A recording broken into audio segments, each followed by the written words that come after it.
নমস্কাৰ বন্ধুসকল, মই হিৰাণ।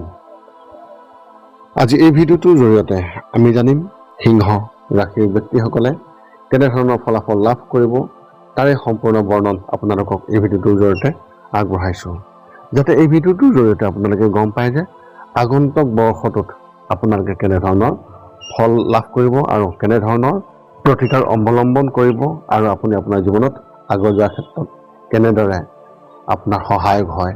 এই ভিডিঅ'টোত আপোনালোকে নিশ্চয়কৈ জানিব আৰু এই ভিডিঅ'টো চাই কেনেকুৱা পালে আমাক কমেণ্ট কৰোঁ, আপোনালোকে অৱগত কৰিব। প্ৰথমে মোৰ এই চেনেলটো ছাবস্ক্ৰাইব কৰি ল'ব, যাতে মোৰ পিছৰ ভিডিঅ'বিলাক আপোনালোকে সহজে লাভ কৰিব পাৰে। লগতে মোৰ ভিডিঅ'টো যদি ভাল লাগে তেন্তে লাইক আৰু শ্বেয়াৰ কৰিব, কমেণ্ট কৰি আপোনালোকৰ মনোভাৱ প্ৰকাশ কৰিব। এতিয়া মূল বিষয়লৈ। বৈদিক জ্যোতিষশাস্ত্ৰ অনুসৰি 2027 বৰ্ষটো সিংহ ৰাশিৰ ব্যক্তিসকলৰ ফলাফলৰ বিষয়ে সম্পূৰ্ণ আপোনালোকৰ আগত আগবঢ়াইছোঁ। সিংহ ৰাশিৰ জাতক জাতিকাসকলৰ বাবে এক গুৰুত্বপূৰ্ণ আৰু ইতিবাচক পৰিৱৰ্তন কঢ়িয়াই আনিব এই 2027 বৰ্ষ। এই বৰ্ষত বহু আশা কৰা হৈছে আপোনালোকে যথেষ্ট সফল হ'ব। এই বছৰ গ্ৰহণৰ ক্ষেত্ৰৰ অৱস্থান আপোনাৰ সপক্ষে থাকিব। এতিয়া আমি উল্লেখ কৰিম সিংহ ৰাশিৰ ব্যক্তিসকলে এই 2027 বৰ্ষত এক সামগ্ৰিক ফলাফল আপোনালোকে লাভ কৰিব আৰু ইয়াৰ সম্পূৰ্ণ তথ্য আপোনালোকে এই ভিডিঅ'ত জানি লওক। 1 নম্বৰ, শনিৰ প্ৰভাৱ আৰু ইয়াৰ পৰা আপুনি পাবলগীয়া সকাহ। 2027 চনত সিংহ ৰাশিৰ ব্যক্তিসকল অৰ্থাৎ জাতক জাতিকাসকলৰ বাবে এটা ডাঙৰ সকাহ হ'ব। শনিদেৱৰ ইয়াৰ যি প্ৰকোপ, এই প্ৰকোপৰ পৰা মুক্তি লাভ কৰিব। ইয়াৰ ফলত আপোনাৰ দীৰ্ঘদিন ধৰি হৈ থকা বাধা বিঘিনিবোৰ আঁতৰি যাব আৰু সমকি ৰোৱা কামবোৰ আপুনি অতি সোনকালে আগবাঢ়ি যোৱাত সহায় কৰিব আৰু আপুনি সেই কামবোৰত আপুনি সফল হ'ব পাৰিব। 2 নম্বৰ, আপোনাৰ কেৰিয়াৰ আৰু আপোনাৰ ব্যৱসায়ৰ ক্ষেত্ৰত তথ্য কেনেধৰণৰ। কৰ্মজীৱনৰ ক্ষেত্ৰত আপোনাৰ কৰ্মক্ষেত্ৰত স্থিৰতা বৃদ্ধি পাব। উচ্চ পদস্থ কৰ্মকৰ্তা বা জ্যেষ্ঠ ব্যক্তিসকলৰ পৰা আপুনি সকলো ধৰণৰ সহযোগিতা লাভ কৰিব পাৰিব। দীৰ্ঘদিনীয়া পৰিকল্পনাবোৰ আপোনাৰ অতি সোনকালে সফল হোৱাৰ বাবে পদোন্নতি বা নতুন দায়িত্ব পোৱাৰ সম্ভাৱনা অত্যন্তই প্ৰবল আছে। ঠিক তেনেদৰে ব্যৱসায় ক্ষেত্ৰতো ব্যৱসায়ীসকলৰ বাবে এই সময়খিনি অতি অনুকূল। চৰকাৰী খণ্ড বা সোণ, শ্বেয়াৰ ইত্যাদিত বিনিয়োগৰ পৰা অতি লাভৱান হ'ব পাৰিব। মাৰ্কেটিং অৰ্থাৎ বিপণত আৰু আনুষংগিক এই ক্ষেত্ৰৰ লগত জড়িত ব্যক্তিসকলৰ বাবেও আৰ্থিক লাভৰ যোগ অত্যন্তই প্ৰবল আছে। 3 নম্বৰ তথ্য হৈছে আপোনাৰ আৰ্থিক অৱস্থা এই 2027 বৰ্ষত কেনেধৰণৰ ফল দিব। আৰ্থিক দিশত এই বছৰটোৱে আপোনাক স্বস্তি প্ৰদান কৰিব। ধন সঞ্চয় কৰাৰ ক্ষেত্ৰত আৰু সম্পত্তি পৰিচালনা কৰাৰ ক্ষেত্ৰত অহা যিবোৰ বাধা, সেই বাধাবোৰ আপোনাৰ দূৰ হ'ব আৰু আপুনি এই সকলোবোৰ আপুনি নিশ্চয়কৈ পৰিচালনা কৰিব পাৰিব। আপোনাৰ পৈতৃক সম্পত্তি লাভ কৰাৰ সম্ভাৱনাও অত্যন্ত প্ৰবল দেখিবলৈ পোৱা গৈছে। খালি আপুনি এটাই মন কৰিব যে আপোনাৰ পৰা যাতে কোনো হেঁচা প্ৰয়োগ নহয়। চতুৰ্থতে হৈছে আপোনাৰ পাৰিবাৰিক আৰু প্ৰেম জীৱনৰ ক্ষেত্ৰত আপোনাৰ পৰিয়ালৰ মান সন্মান আৰু প্ৰভাৱ আপোনাৰ নিশ্চয়কৈ বৃদ্ধি পাব, কাৰণ কিয় আপুনি এই ক্ষেত্ৰত আপোনাৰ অতি সচেতন হ'ব। আপোনাৰ ঘৰুৱা পৰিৱেশ আনন্দদায়ক হ'ব আৰু ঘৰৰ মেৰামতি বা সুখ সুবিধাৰ বাবে আপোনাৰ যথেষ্টখিনি খৰচো হ'ব পাৰে। যাতে আপোনাৰ অতিৰিক্ত খৰচ নহয় তাৰ বাবেও আপুনি অত্যন্ত সচেতন থাকিব লাগিব। প্ৰেম জীৱনত উৎসাহ আৰু ৰোমাঞ্চ বৰ্তি থাকিব। অবিবাহিত লোকসকলৰ বাবেও বিবাহৰ এক শুভযোগ দেখিবলৈ পোৱা গৈছে। এই বিবাহত আপুনি অতি সুখী হ'ব পাৰিব যদি আপুনি এই বিবাহ আনুষ্ঠানিক হিচাপে বা আপুনি আপোনাৰ ঘৰৰ মানুহৰ লগত যোগাযোগ ৰাখি আপুনি যদি বিবাহ পাশত আবদ্ধ হয়। আপোনাৰ প্ৰেম জীৱনৰ ক্ষেত্ৰত আপোনাৰ লাভ মেৰিজৰ ক্ষেত্ৰতো আপুনি অকণমান সাৱধান থাকিব। 5 নম্বৰ তথ্য হৈছে স্বাস্থ্য। স্বাস্থ্য আমাৰ জীৱনৰ আটাইতকৈ মূল্যৱান।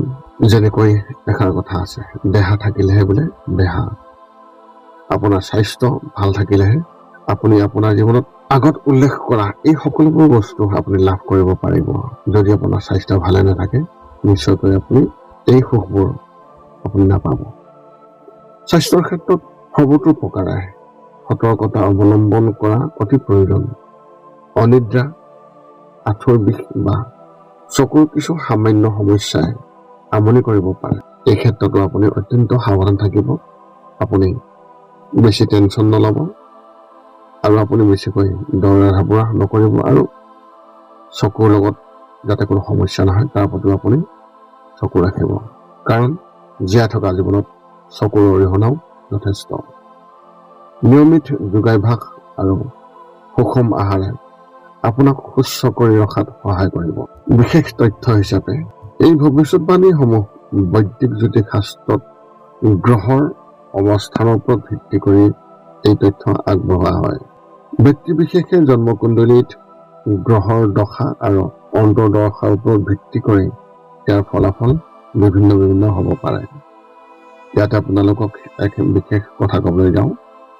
যদি আপোনাৰ লগত আপোনাৰ জন্মকুণ্ডলী আছে আৰু সেই জন্মকুণ্ডলীত লগ্ন তালিকাত আপোনাৰ যি বয়স সেই বয়স অনুপাতে আপুনি একবাৰ অভিজ্ঞ জ্যোতিষীৰ লগত যোগাযোগ কৰি আপুনি এবাৰ এনালাইচিছ কৰি ল'ব আৰু সুৰা অনুসৰি আপুনি কেনেধৰণৰ ফলাফল লাভ কৰিব।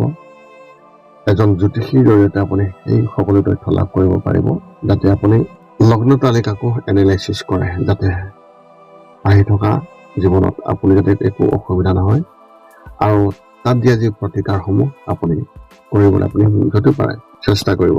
কাৰণ কিয় প্ৰতিকাৰ অৱলম্বন কৰিলে আপুনি যথেষ্ট সুখ পাব। এতিয়া আপুনি সকলো তথ্য লাভ কৰাৰ পিছত এই 5টা কাম কৰিবলৈ আপুনি যিমান পাৰে চেষ্টা কৰক। সৰ্বপ্ৰথমটো হৈছে আপুনি আপোনাৰ শৰীৰটো সুস্থ কৰি ৰাখিবলৈ দৈনিক যোগাসন কৰক, য'ত মূলতঃ 10 মিনিটৰ বাবে ওমকাৰ মন্ত্ৰ, 10 মিনিটৰ বাবে কপালভাতি আৰু 10 মিনিটৰ বাবে অনুলোম বিলোম। ইয়াৰ লগে লগে আপোনাৰ শাৰীৰিক আৰু মানসিক স্বাস্থ্য একেবাৰে নিখুঁত হৈ থাকিব। 2 নম্বৰতে হৈছে ৰাতি শোৱাৰ আগতে নিস্তব্ধ আৰু নিৰ্জন ঠাইত 10ৰ পৰা 20 মিনিট ধ্যান কৰিব লাগে। ইয়াৰ দ্বাৰা 2টা উপকাৰ পোৱা যায়। এটা হ'ল আপুনি ভাল টোপনি পাব আৰু দ্বিতীয়টো হৈছে পিছদিনা আপুনি সতেজ অনুভৱ কৰিব। ধ্যান কৰি থাকোঁতে মধ্যমীয়া শব্দৰ শান্ত সংগীতো আপুনি শুনিব পাৰে। 3 নম্বৰতে হৈছে প্ৰতি মংগলবাৰে পুৱা নিশ্চয় হনুমান চালিচা পাঠ কৰক আৰু হনুমান মন্দিৰ দৰ্শন কৰক, নতুবা আপুনি বিষ্ণু মন্দিৰ দৰ্শন কৰক। ইয়াৰ দ্বাৰা আপোনাৰ আৰু আপোনাৰ পৰিয়ালৰ যিকোনো সদস্যৰ সংকট দূৰ হ'ব আৰু সদায় সুখ আৰু শান্তি থাকিব। 4 নম্বৰটো হৈছে ঘৰৰ বাহিৰত গৰু আৰু কুকুৰক প্ৰতিদিনে আপুনি পাৰিলে খাদ্য খুৱাব লাগে।